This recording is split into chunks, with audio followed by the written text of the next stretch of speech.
Center on Budget and Policy Priorities is out with a new report on what happens if you repeal Obamacare. And it is really, really, really, really bad.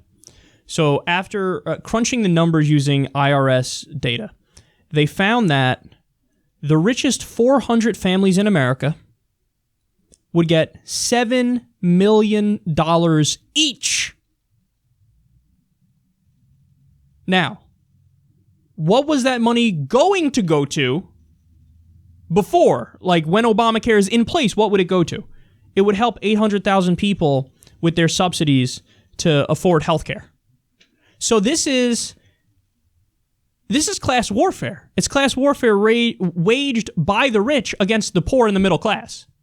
I mean, stop and think about that.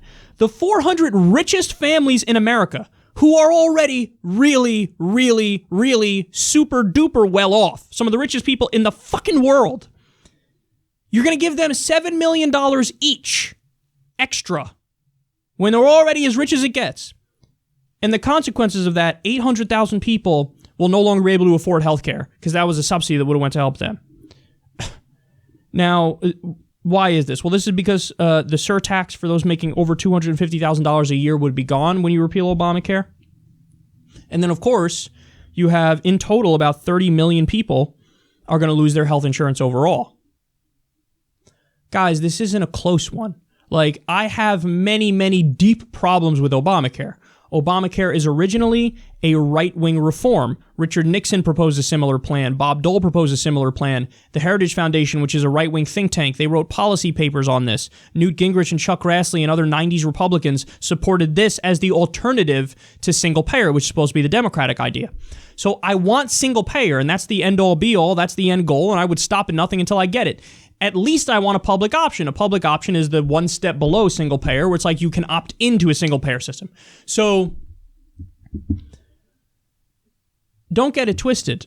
I'm not the biggest fan of Obamacare. It's both good and bad. It has many good provisions. It has many shitty provisions. At the end of the day, it still keeps the private health insurance companies intact, which is a problem.